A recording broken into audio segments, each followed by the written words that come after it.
What's up, everybody? Welcome to a brand new episode of Part of the Problem. Birds are chirping. Robbie the Fire Bernstein is out in some nice location. Where are you?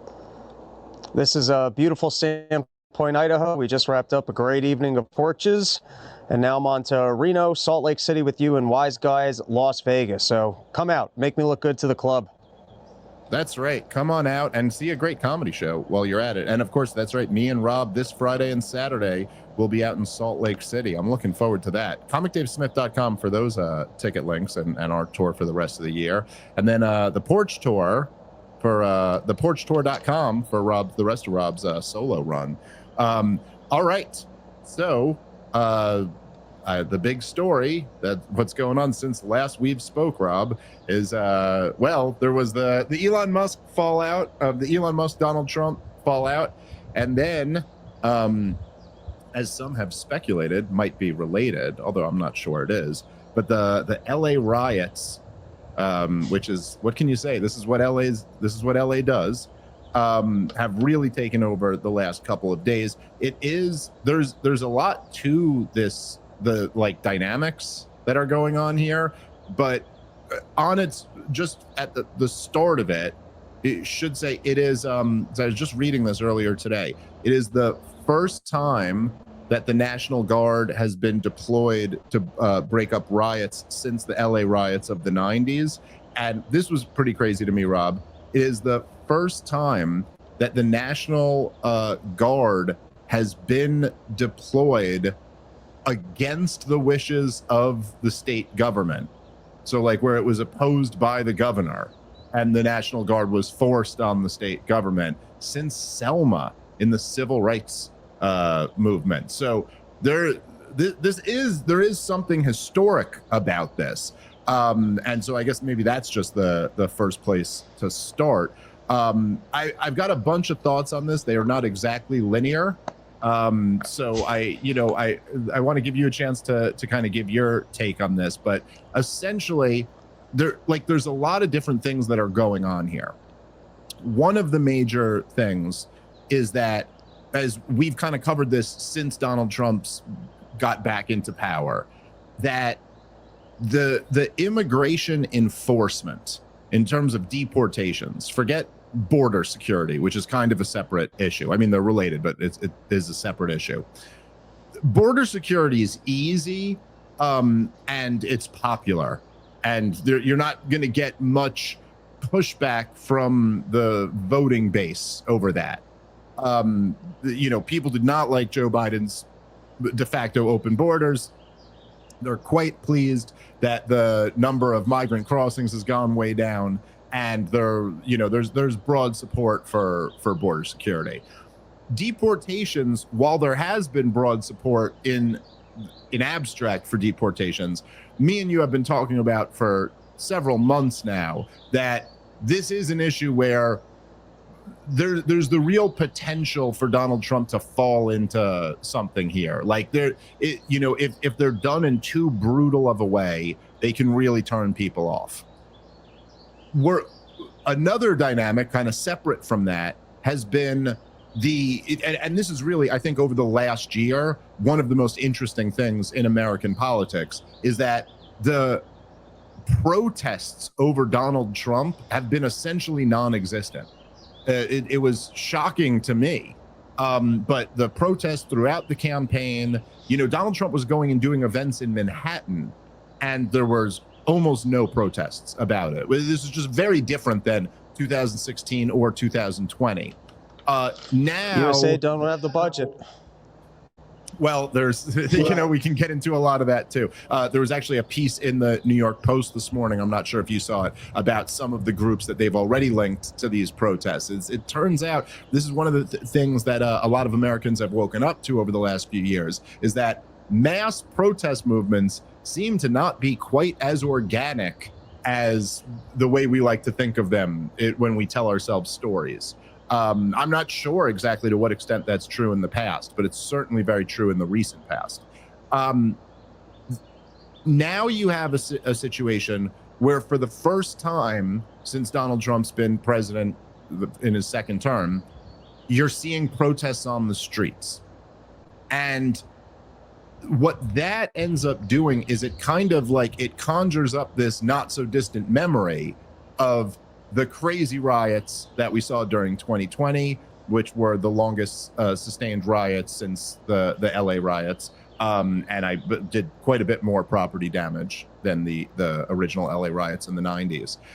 I think all of these things are at work here. And especially when you're kind of going into the summer months to see like these protests turning into riots, I think there's a view from the Trump administration, which I think is largely fair and correct, that they did not do enough to put down the riots of 2020, and that ultimately that hurt Donald Trump in his re-election year. And so they reacted much quicker this time around. And so I think all of these things are kind of at work. I also think that one of the elements that almost gets forgotten when we talk about how the corporate media discredited themselves over the last 5 years or so, because there's so many other things that just race to your mind first. But it is, while we're talking about riots, it is important to mention that the corporate media and the Democratic establishment and much of the Republican establishment all went all in on supporting the George Floyd Summer of Love riots in 2020, and that turned out to be enormously unpopular, and that Donald Trump, by opposing them, actually was on the winning side of that issue. And ultimately, if you remember, Rob, Joe Biden had to come out and denounce the riots because it got to a point where even amongst Democrats, they were wildly unpopular. It turns out like burning shit and terrorizing people isn't that popular for very long. So you do see more of an understanding of that.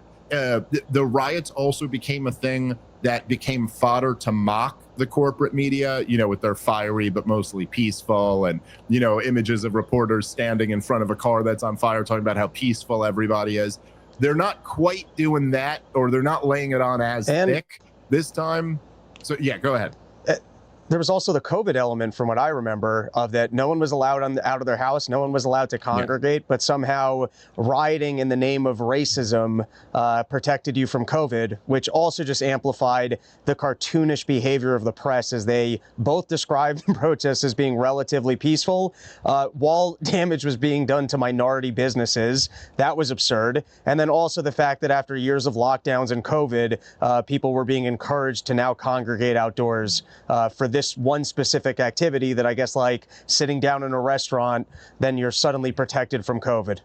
All right, guys, let's take a moment and thank our sponsor for today's show, which is The Wellness Company, and specifically their Parasite Cleanse. If you've been feeling brain fog, even when you're exercising and eating clean, it might not be burnout. It could be parasites. Now, groundbreaking research from Dr. Alan McDonald revealed a direct link between chronic parasite infections and neurological diseases like multiple sclerosis. Parasites can cause inflammation, nerve damage, and long-term cognitive decline. More reasons to do a full body cleanse at least once a year. The Wellness Company has a solution for you. It's ivermectin and mebendazole, the gold standard parasite solution, now combined in one cleanse combo designed to eliminate harmful invaders and support your immune system naturally. Medical grade, not some trendy herbal gimmick. Fill out their quick intake form and get a 3-month supply shipped straight to your door. Maha is officially here, and the Wellness Company is making hard-to-get medications digitally accessible so you can live your best life.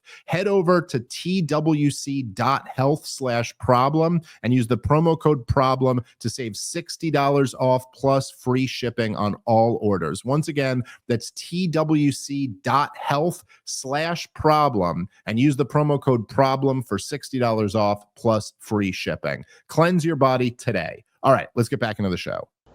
Yeah, it was, if you remember at the time, because me and Rob had already been out against the COVID regime at this point. This is the summer of 2020. But I remember both of us commenting that we thought that was, at the time, we felt like that was kind of a turning point moment when a lot of people became more comfortable opposing the COVID insanity, because it was, I mean, you can't make this stuff up.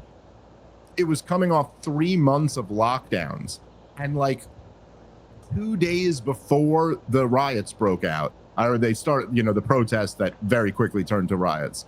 But like 2 days before the George Floyd riots, which I believe were in Minneapolis at first, they were mocking people for being outside not wearing masks. They were literally sitting there going like, oh, the real, you know, turn the camera around so you can see, so you can see the guy here without a mask on. And then 2 days later, it's you're allowed to do it. You're allowed to not only take your son for a walk without a mask, but you're allowed to get together in a group of 100,000 people and all be together. So it was really a moment that kind of changed. It changed how much people were willing to tolerate the COVID stuff, and it changed people's kind of. It made people feel more comfortable to be like, okay, I think the whole media apparatus is lying to me. That's what it seems to be here. Is it in? I'm not sure if it's better with Rob muting and unmuting, because I don't know if that's like every time he talks, the noise is going to come back in, but we'd give it a shot. Okay. I think I'm better off. I'll stay muted until I'm piping in. Okay. All right. Sounds good. All right. So, look, I guess, you know, I'll say this. I saw that Alex, oh God, I still have not learned how to pronounce his last name. I really do feel bad now because that's on me. But Alex Narasta, I think is how you say it, who was my debate opponent at the Soho Forum the other day. I did appreciate this. He tweeted the other day, or it was earlier today or yesterday. He tweeted, "There is never any excuse for a riot," which I did appreciate, especially because he's one of these open borders libertarians, and obviously I disagree with that and think it's kind of goofy. But I did think it was it was good that he had that take. Of course, he followed it up by talking about how terrible the deportations and things like that are. But there is something very fundamentally, and it kind of brings me back to the summer of 2020, when I remember I ruffled a lot of feathers amongst libertarians by being so harshly critical of the George Floyd riots. But I do think that that's the most important starting point with all of this shit. What Alex tweeted, like that is no matter what your views are on anything else, and that including if you're a hardcore libertarian like me or Rob, there is no excuse for riots, and we must all oppose riots. It's like, it seems like such a basic thing that you would never even need to say this if you're doing like a show about politics. Like if there couldn't be one starting point that we all agree on, you'd imagine it should be that. But I will say, particularly for libertarians, sometimes right-wingers, when they're being critical of libertarianism, they will say something to the effect of like, order has to precede liberty. Like order is kind of the foundation, and then liberty is something you can have up on the top of it. I think the truth is that order has to precede everything. It has to precede any type of civilization. And if the core of libertarianism is believing that, like, at the top, the highest political goal ought to be liberty, and this is based on a belief in like private property rights and the non-aggression principle. Well, okay, but what is a riot other than the biggest threat to property rights and the non-aggression principle? It is that by definition, you're talking about hurting people and destroying their property. And that's what we're seeing here. And I really don't, I think no matter where you stand on any issue, no matter how important it is, whether it's war or immigration or the economy or taxation or any of this stuff, you are not allowed to start setting cars on fire, to start assaulting people, to start taking over public areas. Like all of this stuff is anti-civilizational by its nature. And I think that all serious people must oppose rioting. And it's fundamentally unserious to do anything else than oppose it. And I gotta say, in this type of situation, I do understand why Donald Trump's instinct was to be like, this has to be put down, and we cannot allow this to continue. There's no shortage of ways that you can legitimately express opposition to government policies in this country. Just essentially what a riot is an adult temper tantrum in a large group, and that cannot be one of the ways that's allowed. Like, it's not acceptable for my 3-year-old, so it's certainly not acceptable for adults to just start destroying things. So that would be my starting point. But then, Rob, take it, and any thoughts on any of this that you have, go ahead. Well, I guess also on the riots, some are trying to say that Donald Trump provoked the riots in the way that he went about deporting people in California. And I think your top kind of side view of immigration of, hey, the border, we needed to close the border was closed. When it comes to deportation, I think we actually need to overhaul our immigration policy. Everyone go listen. I just did an incredible interview with David Stockman and also Mike Mishtalk for Zero Hedge. They're brilliant economists, and they gave a good breakdown of why immigrant labor is actually so important to our country. And Stockman has said, I think it's only 10,000 people are allowed to legally immigrate here, and the actual demand for foreign workers significantly higher than that, which has created a lot of the chaos of a non-government policy of something that a lot of businesses and people actually want. With all that being said, I think there was too much illegal immigration over the Biden administration, and there probably needs to be some level of deportations now, and some of it will be heavy-handed, but there needs to be something to correct and let people know, hey, even if there's a Democratic administration that's going to let you come in, you might not want to just come in.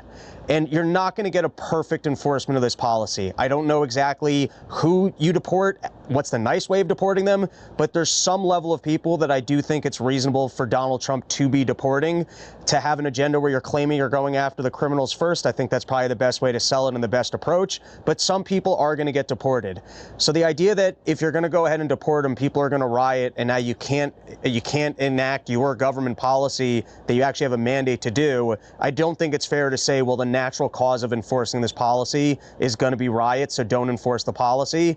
And then once the riots are happening, firstly, I'm going to guess if you actually talk to law enforcement, they're happy that someone had their back. I'm going to guess that people who are not engaged in the riots are happy that there aren't going to be riots, and we're not just going to signal, hey, go ahead and riot and burn down businesses. And then after what happened with January 6th, I don't want to hear from liberal leaders of, oh, it's our call whether or not you're going to have National Guard, because they failed on January 6th. From what I understand, there was an opportunity to have National Guard in the Capitol. They chose not to do so. And then that situation escalated to where people had to go to jail for no reason. So I don't really understand, if there's a riot and the president has access to the National Guard, that's not the military coming in and enforcing curfews in our cities and going into our homes. That does not seem to be a trampling of liberties or some sort of an escalation. It seems to be a very specific incident and a wise move. Yeah, I mean, look, I completely agree with you. And I also think that there's kind of something interesting to me in like the pure theory of all of it. But, a lot is made. What ends up happening is that, so look, and it should be pointed out in this case that Donald Trump actually, he took pretty swift action here, but he didn't invoke the Insurrection Act. He didn't, they floated out some ideas, like Hegseth said something about sending the Marines in or something like that. But really what has happened, at least so far, is the National Guard was sent in. They seem to mostly be protecting government buildings. And what's been going on, the violence that's been seen, has been done by the LAPD. So it isn't as if this was Donald Trump, who, like all those videos where you saw the video of the reporter lady get hit with a rubber bullet, or like some of the pepper spraying the crowd and stuff. That was all LAPD doing that. So that's just worth pointing out. But I gotta say, also, sure, on that note, okay, if you can criticize the idea of having federal buildings, you can criticize the idea of having a National Guard, but if you have federal buildings and then you take the National Guard to protect your federal buildings, what offense has been done there? And then furthermore, when all of a sudden you have the media crying and you've got Newsom crying, hey, this situation was under control, we didn't need this here. Well, I'm protecting my federal buildings. I don't think you have it under control. The criticism seems to just be trying to paint the picture that Donald Trump is fully authoritarian and he's going to, be marching the army into cities. And, maybe we should just let California fail and be failure USA in its own state. But in the meantime, it's still a part of the country. And I don't know, this just doesn't seem all that heavy-handed. All right, guys, let's take a moment and thank our sponsor for today's show, which is Massa Chips. They're a new sponsor. We love having them on board. Did you know all chips and fries used to be cooked in tallow up until the 1990s when big corporations switched to cheap processed seed oils? Today, seed oils make up 20% of the average American's daily calories, and recent studies have linked seed oils to metabolic health issues and inflammation in the body. Massa decided to do something about it. They created a tasty and delicious tortilla chip with just 3 ingredients and no seed oils: organic nixtamalized corn, sea salt, and 100% grass-fed beef tallow. These chips don't only avoid the bad stuff, but they taste incredible too. Massa is crunchier, tastier, and sturdier than other chips. It doesn't break in your guac or salsa, so that's always good. Massa chips are beloved by tens of thousands of customers and have been endorsed by industry-leading health and nutrition experts like Ben Greenfield and Gary Brecka. Ready to give Massa a try? Go check them out at massachips.com/Dave and use the promo code Dave for 25% off your first order. Once again, that's massachips.com/Dave, MASAchips.com/Dave, promo code Dave for 25% off your first order. All right, let's get back into the show. Well, I agree, and that's why I gotta say there's because for people who don't know, I'm a libertarian, and I was at one point kind of like a theory bro who was like obsessed with libertarian theory. I'm more concerned these days with like what's actually going on in the world and what is going and consequentialism in general, like what's going to lead to a better outcome, but just with this topic, there's so many interesting theory questions that come up. And so like you just touched on another one there, which is kind of like the idea of states' rights and the idea that generally speaking, I do favor states having more sovereignty and the central federal government having less. And even if it's issues that I don't completely agree with, I kind of like the idea of, federalism and 50 laboratories of innovation and all that stuff. There is something kind of particularly uniquely different about immigration. And again, generally speaking, I'd be fine with states exercising more control over immigration. The issue becomes that we basically have kind of like this system where there's an agreement between the 50 states that you're allowed to freely travel. There aren't going to be checkpoints between, California and its neighbors. And so therefore, if Texas and Arizona want to close their border and California wants to leave it wide open, just to use an example that's, to use an extreme to paint an example, well, that kind of isn't just a decision California is making for California, because now that people are in the country, they can freely enter anywhere else in the country from there. And so it just makes the situation a bit more complicated. But to the other theory question that I was kind of getting at before, I do think that there's a tendency, and I think that this is something that like left libertarians get completely wrong. And I think more just like liberals and leftists tend to get wrong too. But when you see, so first off, Gavin Newsom can say it's under control. It's like, I don't know, dude, when cars are on fire in the middle of the road, I don't consider that under control. So I don't know what, like, I don't know that needs any more than that as a refutation. But there is something like the left libertarians or the left liberals, they tend to see, you go, okay, here is a group of people protesting, and they think of protesting as like a natural right or something like that, which I think is not exactly the correct frame, the correct lens to view it through. It's more what libertarians and good right libertarians understand is that all rights are property rights. You have a right to protest on your property or on property you're invited onto. You don't have a right to come protest on my property if I do not want you here, just like you don't have freedom of speech or freedom of travel, or these are all abstractions. Tangible natural rights are based on what you own, including owning yourself, including like the most basic rights of like this isn't like whether you rent or own property. This is like what you own yourself, you own your possessions, things like that.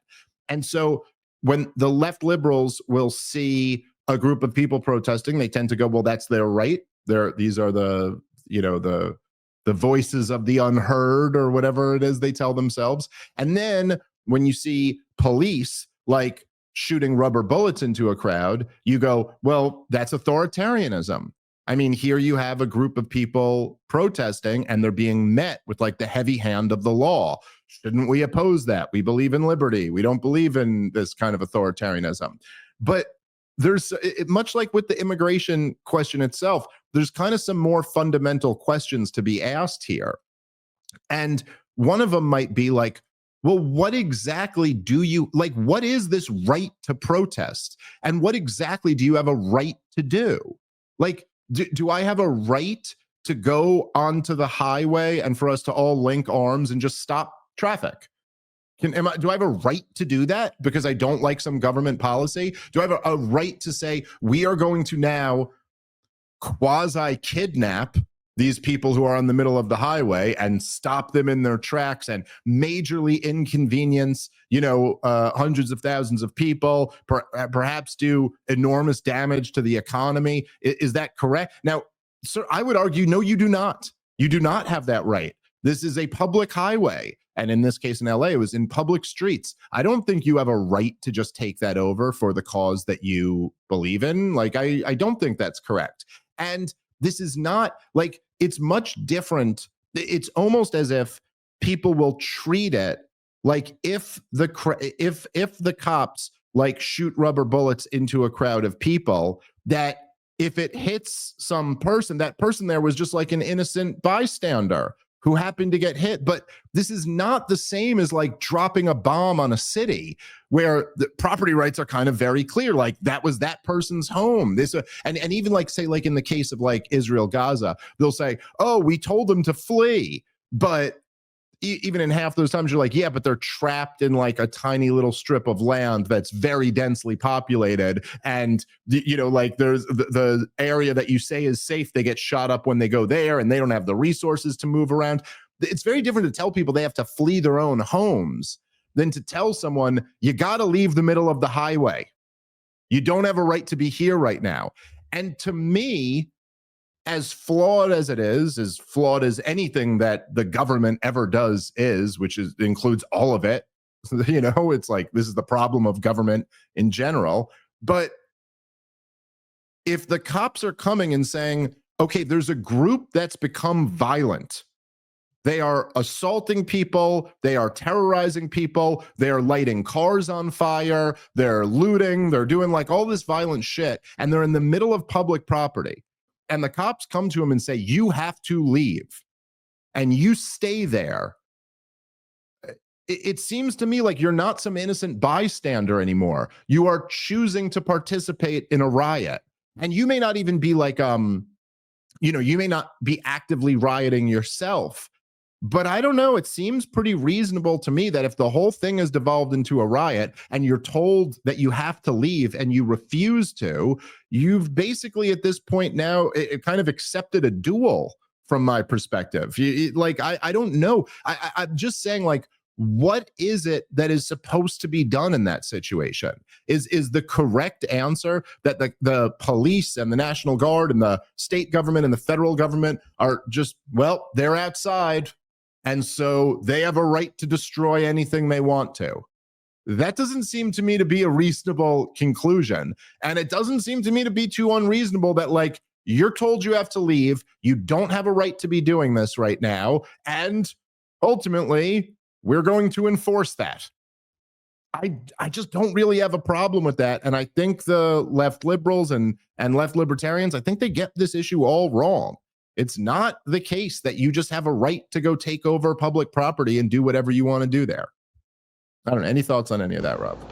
Well, I guess the only concern, I don't disagree with you, but I have this cartoonish concern of essentially a very peaceful protest that law enforcement declares being a riot, even though that there is no rioting, and then they're allowed to forcibly remove or, be violent towards that crowd because, I've just seen the way the government lies to me, and I could see a Tom Homan being on the news and going, no, that was a riot and the media's lying to you. It was not a peaceful protest, and then having a very heavy-handed, approach towards peaceful protesters. But I do agree with you. But I guess I do agree with you that once it is blatantly riot conditions, if you're just hanging out around the rioters but you're not the actual rioter, it's pretty hard for law enforcement to be able to make that distinction. And the fact that you're a part of the crowd does mean that you're kind of actively giving cover for the people that are doing the rioting. And so, I agree with you that kind of once it's riot conditions, police should have the ability to, I guess, squash that. Yeah, I mean, look, you brought up a very fair point there. It's just that that's one error, and then on the other side, you could imagine, Rob, a scenario where there are riots and the media is telling you, no, they're completely peaceful protests. What are you talking about? And I think that, look, there is something, there's something that riots provoke. That is, which I'm probably guilty of right now in this conversation. There's something very deeply instinctual and hardwired into our DNA for riots to evoke emotions. They evoke a very excited emotion out of the people partaking in them, and they evoke fear. And they really, they get people, they look, even with say January 6th, as you used that as an example before, there's a reason why the corporate media and the Democrats jumped on that. And there's a reason why it was effective propaganda, at least for a while, until more information started coming out. But there is something, they took that and they go, look at this riot. Look at this video of people breaking windows or wrestling with police, or this is chaos, and there's something very deeply rooted in humans to not want chaos. Nobody wants that, and of course the same thing was done on the right about the riots in 2020. Now, obviously we could sit here and analyze this and go, the riots in 2020 resulted in dozens of murders and hundreds of assaults and billions of dollars in property damage. So they were a little bit worse than January 6th or something like that. But the bottom line to me is that riots are never justifiable. There's, well, look, I guess I should say with the caveat, riots against governments could be justified. It's never a wise strategy unless you have more overwhelming force than that government, or almost never a wise strategy. But riots on private property are just simply never justified, or never justifiable. And so, again, you're left in a bad situation with nothing but bad options. But it does seem to me that the worst of the bad options is to say, well, they started rioting and therefore we can't lay a finger on them. That just, to me, doesn't seem reasonable. And then the other thing I would mention, because this is, again, it's kind of taken me back to 5 years ago, but one of the things that I think it's almost like sometimes people get too hyper focused on politics. I know I'm one to talk, but sometimes people get so hyper focused on politics that they kind of cast aside human psychology, and it's almost like everything should just be treated at face value, like this is a political statement and nothing more.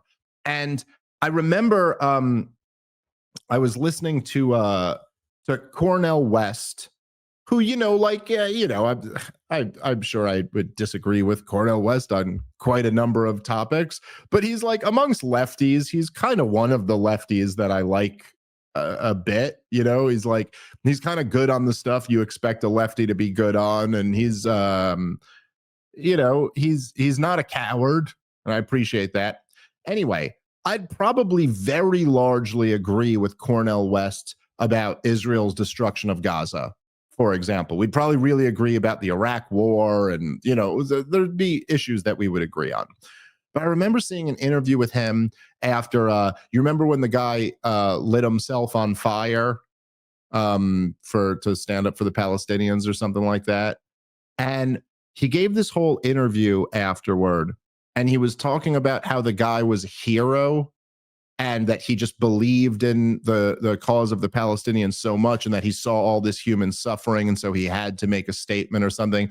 And I remember just listening to that and being like, oh, dude, no, you've got this all wrong. This was a crazy person with severe mental health issues. Okay, that's who sets themselves on fire and then sits there burning up for a while. It's not just like, oh, he believed in the cause more than other people did. You know what I'm saying? Like, you're missing the whole thing if you think that's the case.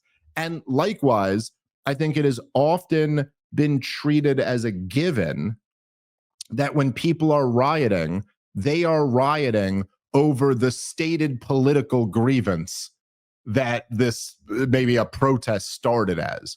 But like, all you have to do is go watch some videos of riots and just to think about human psychology and groupthink and things like that before you're just dissuaded of any of those notions. It's not true. Like the George Floyd riots had nothing to do with George Floyd. Nothing. Now, I'm not saying that the people protesting with picket signs earlier that day had nothing to do with George Floyd. There's a connection there. It's still not quite as much of a one-to-one connection as some might try to make it, but there is something to that. But like by nightfall, when every single night the George Floyd protests are turning into a bunch of teenagers looting a Nike store, those teenagers are not looting the Nike store because they are concerned with police brutality. The two things are not even related. It's pure opportunism. It's excitement and thrilling and a social activity, and it is a like a social status thing where young men can let off steam and demonstrate their fearlessness, and they can get attain resources, like get the new pair of Nikes. It's like these are the type of things that are going on, and you see it again just in some of the videos I've been watching of these riots. It's like, okay, I'm sorry, that part has nothing to do with immigration. Simply has nothing to do with it. It is just not about that, and that you see all the pundits on the news trying to be like, this is the fear that the Trump administration has put it. Like, those people don't look very afraid to me. These don't look like people who are afraid of the law. They look like people who are setting a car on fire because it's going to make a really loud boom. That's what I'm seeing, And so I just think, like, as much as this is like the most basic, simple point, it's almost something that 99% of the coverage of this is completely missing, Like, it's like, no, dude, this is a scene. This is an event now. This is, and trying to analyze these things politically makes about as much sense as like trying to politically analyze a really violent mosh pit at a concert and go, what do you think this is? Is this a comment on fiscal policy? Like, no, it's not.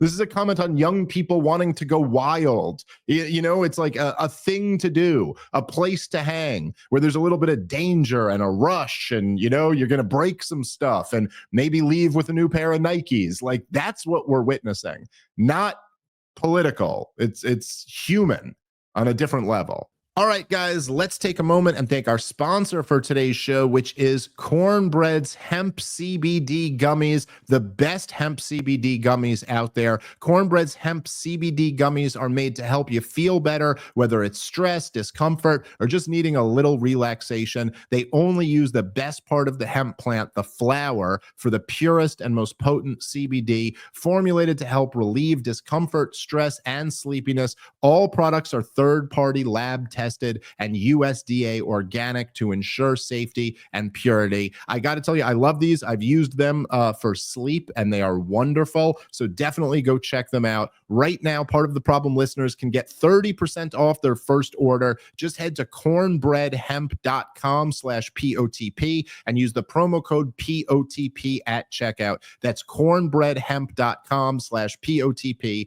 promo code POTP at checkout for 30% off. All right, let's get back into the show.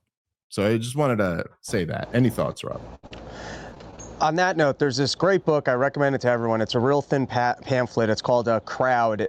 And it's one of like the earliest works on propaganda. And he's got a piece in there where essentially he talks about how in riots, people will do things that they would never personally do, that there's some sort of an energy to the crowd. So like, for example, I would never be so violent as to stomp on some guy's head. But if in the course of a riot, 7 people are kicking a cop who got pulled down, you might catch yourself doing that because you're kind of bought up into the energy of what's going on. And you've kind of almost, you're almost like in the crowd hypnosis where you're not making your free, I mean, you still have free will, but there's a capturing of the energy of a crowd. So while I agree with what you're saying, there is a little bit of like the moral excuse of, oh, we're going to protest George Floyd, and then that gets amplified too, and that gives us permission to now break into this Nike store, where I think you're mostly right, where it's young individuals who are like, this is a thrill. But sometimes if you give people like a little bit of a moral excuse for why they can go engage in these activities, the people that would like to engage in those activities will hop on it. So believe me, there was no librarian yesterday who decided, oh, because I'm so upset about these deportations that they went and they lit a car on fire. There's a guy who spent his entire life wanting to light his car on fire, and he finally got his excuse of like, oh, this is now for a cause. But that element the element of it being somewhat for a cause is, and things escalating that enough people care about it that you have the cover to do it, it still is a bit of a root ingredient. Yeah, no, so sure, I don't disagree with that. And I do think that that's a fair point. And that's also part of the reason why it's so dangerous to have a culture that hands these people this kind of like moral get out of jail free card, where it's like, oh, you're the good guy now, unquestionably. And the fact is that even if you're on the right side of an issue, you don't get just like a blank check to do whatever you want with being on the right side of that issue. Like, you can still become the bad guy there. So I think that's a very fair point. Now, what is political is what the response to all of this is going to be, and what the impact this is going to have on, the Trump administration, his ability to govern, his ability to get his agenda through. I will say, so far, from what I've seen, there certainly are the voices who are going as goofy as they went in 2020. I've already seen a couple people post things about how the riots are the voice of the unheard type shit, which is all just so fucking ridiculous. It's only because people are marginalized and oppressed that they have to loot a Nike store. It's like, no, I don't actually think that's true. But it does seem, more broadly speaking, that there's much more hesitation to do that than there was in 2020. There's been a huge cultural shift in the last 5 years, bigger than any cultural shift I've ever lived through in a 5-year period, for sure. And if you remember, this is part of the thing that brought the Kamala Harris campaign down, not the entirety of it, but this was a big factor in it, was that in 2020, there was just a different atmosphere, and Democrats really seemed to believe that like the woke shit was going to work, like that this would not come back to bite them. And so they were on record saying a lot of these things, like standing up for the right. I mean, literally, there were pieces titled "The Case for Looting." Like, people were writing pro-looting columns in 2020. But anyway, what I was saying about the Kamala Harris campaign is that this is why Kamala Harris, in her 2020 presidential campaign, she got on the woke side of every goddamn issue.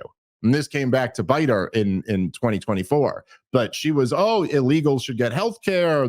We should decriminalize illegal boarding crossings, gender reassignment surgery for prisoners, all these things that they were able to hang her by.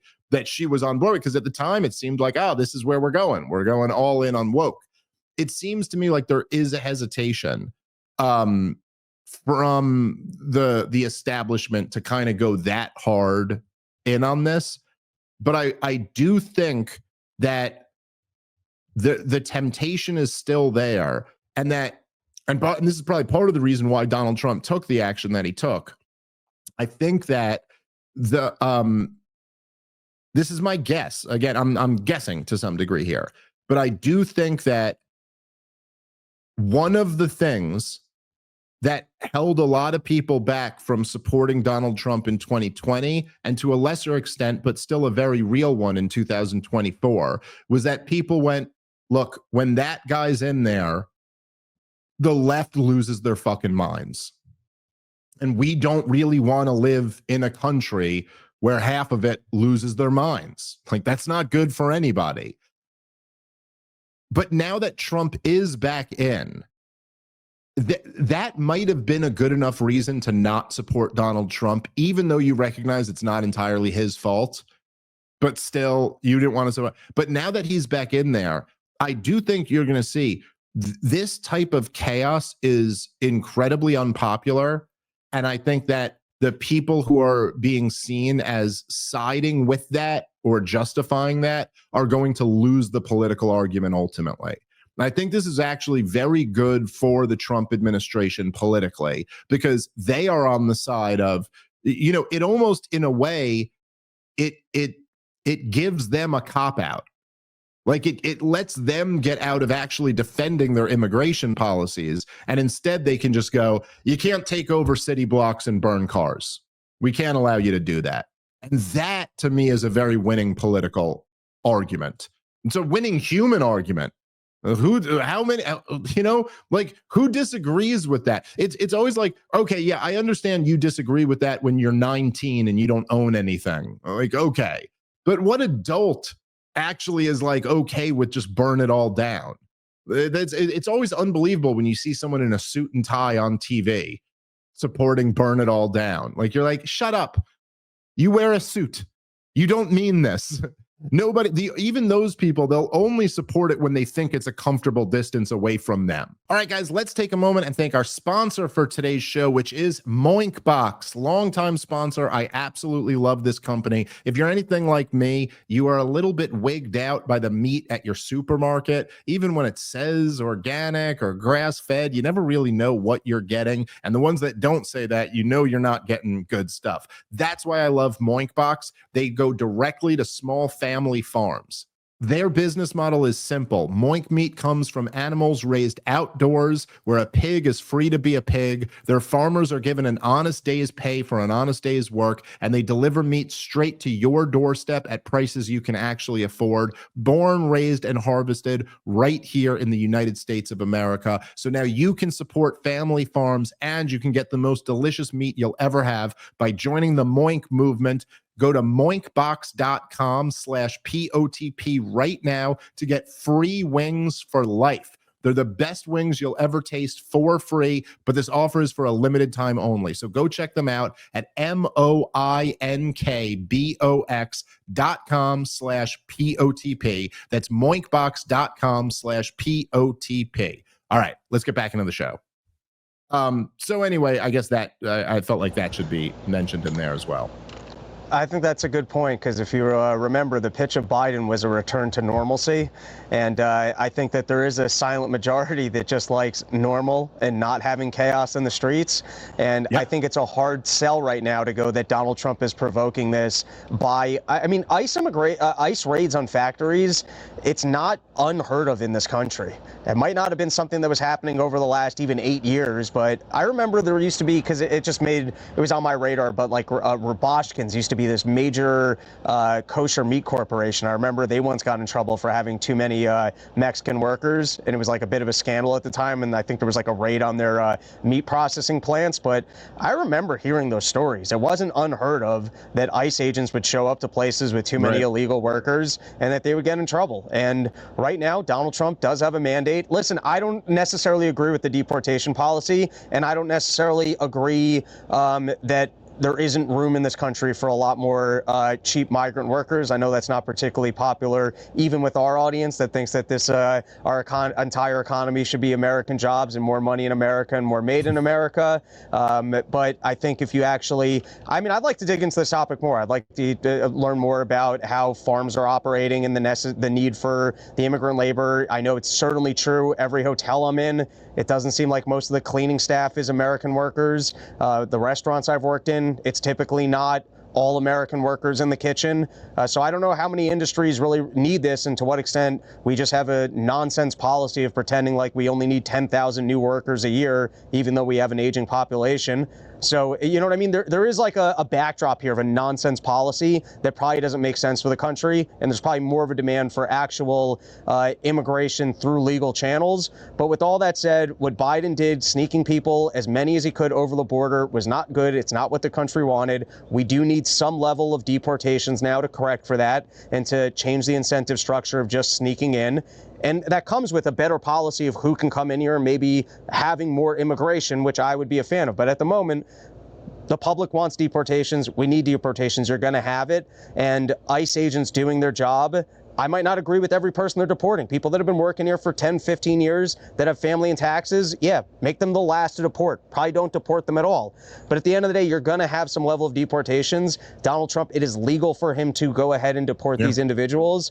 You can't point to then the riots and go, oh, he can't do that because there's going to be riots. That's not, you can't have a government where you can go ahead and change policy. You know, I don't agree with the drug laws in this country, but if they decided to go take down drug manufacturers with large plants of pots in states where that's illegal or maybe even legal, yeah, you can work on changing the policy, but you can't go riot and protest because they're doing what's legal.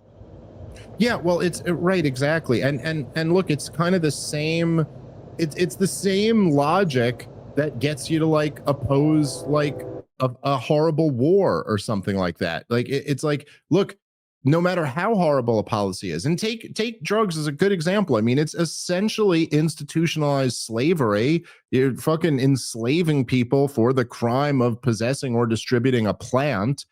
But I don't get to go burn down my neighbor's car because I'm furious about that. Because it doesn't matter. I don't have a right to do that. And it's not he doesn't just have to pay for that. It's the same thing of being like, oh, Hamas is so bad, so I get to drop a bomb on a baby. Like, no, that's not civilized behavior. It's the antithesis of it. And yeah, so that's, you know, that's I think all a fair point. I also do think that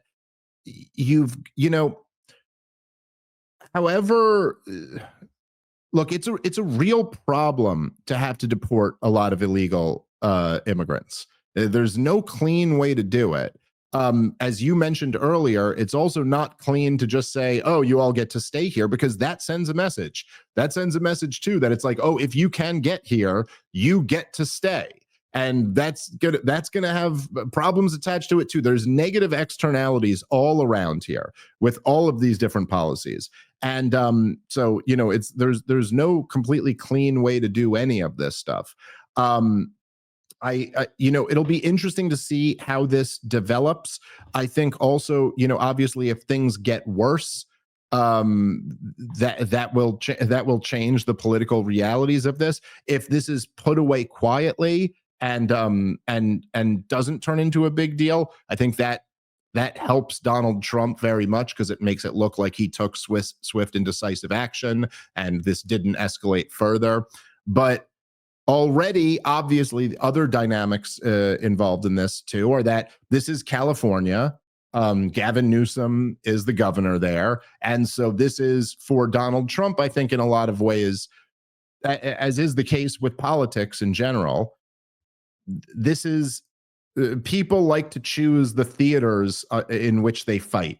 And for Donald Trump now to pick the fight over immigration against California, against Gavin Newsom, where he's on the side of immigration controls, of law and order, and Gavin Newsom, at least, is in the eyes of many, put on the side of sanctuary states and chaos in the streets.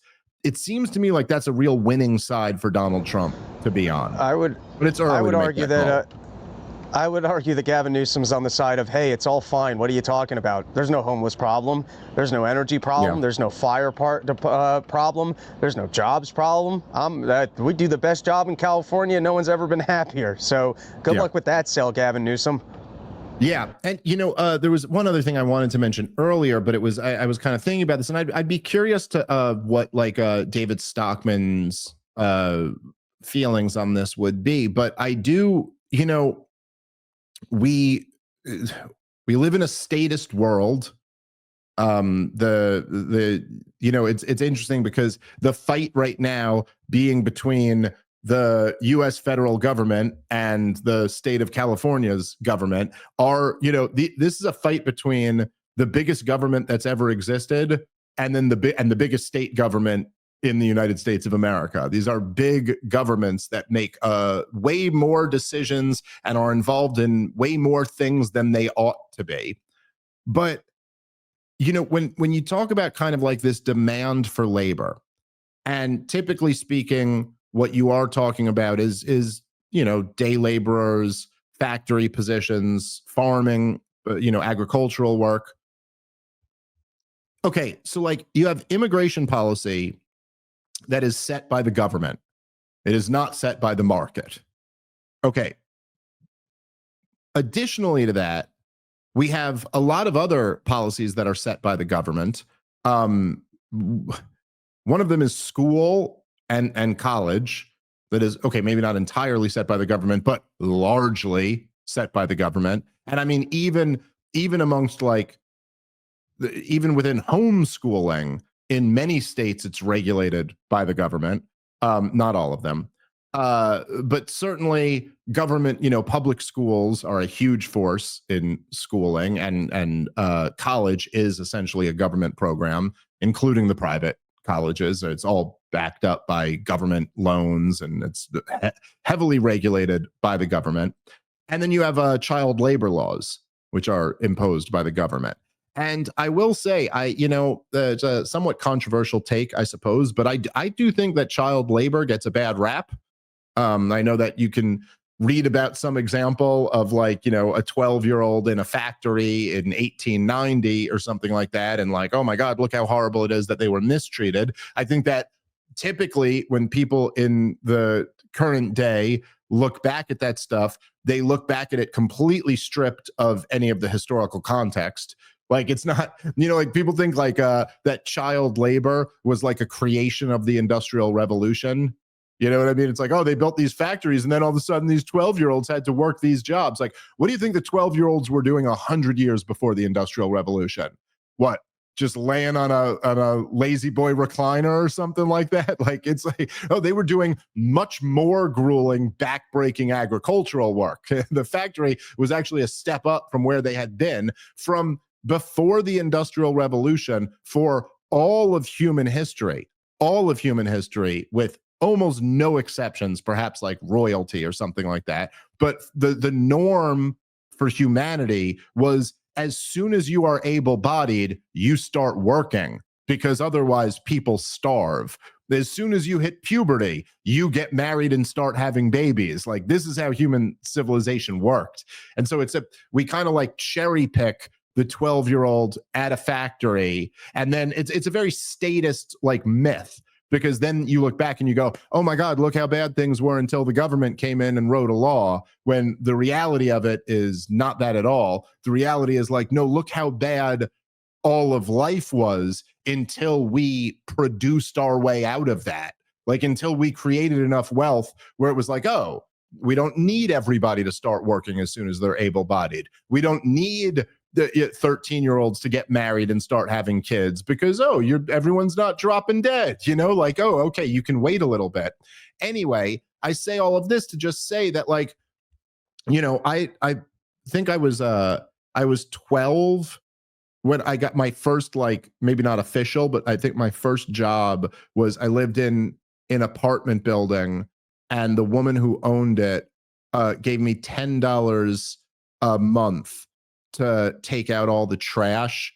It was a big thing of trash in the back for the entire building, and then I had to lug it all to the front and put it on the corner. And I just thought that was awesome.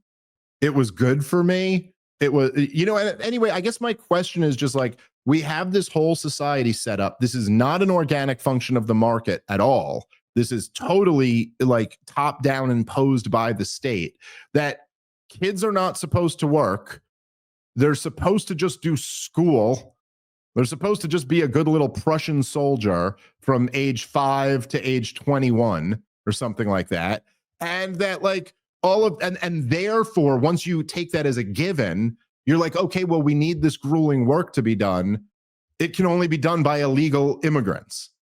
But like, I kind of think that's what kids are for. And I'm not saying like all of it necessarily, but this is kind of like a controversial view, but I'm actually a very loving kind of peaceful parent guy.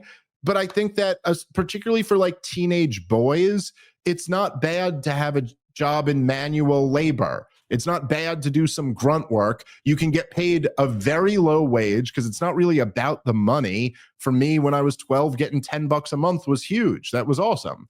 And like, this was 90s dollars, you understand, Rob. So it's a little bit more than $10. But I'm just saying that like, I think this is another element to that piece that's kind of missing too, that I'm not even saying this with certainty. I'm just kind of saying like, maybe it wouldn't be the worst thing in the world if we had some of those jobs done by American teenagers. Maybe it's not the best way to organize a society to say, no, we're going to keep men as adolescents until they're 35.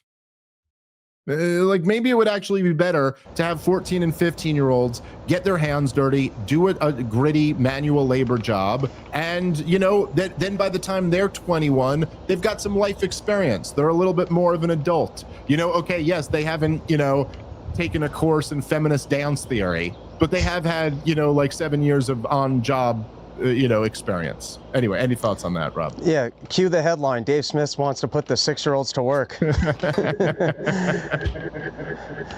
Well, I'm very lucky, Rob, that I don't have to worry about having controversial opinions.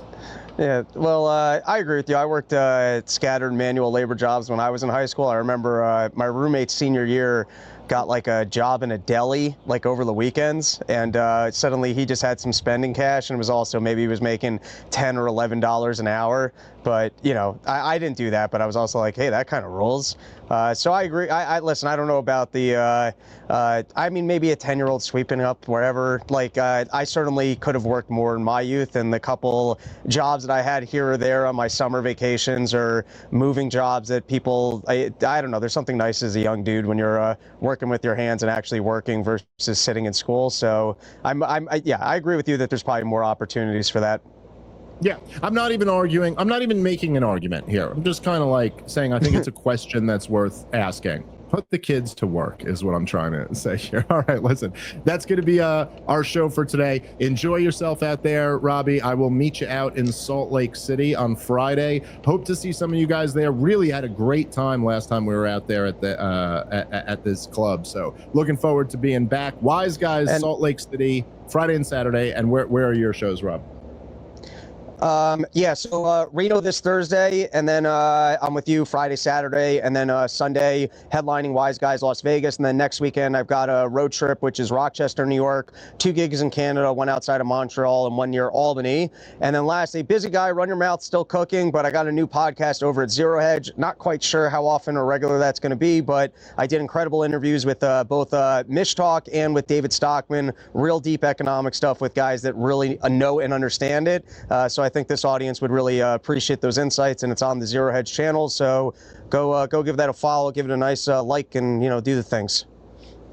Absolutely, and congratulations again on that new show. I will make sure to share it on social media. All right, guys, thank you very much for tuning in. Catch you tomorrow with a brand new episode. Peace.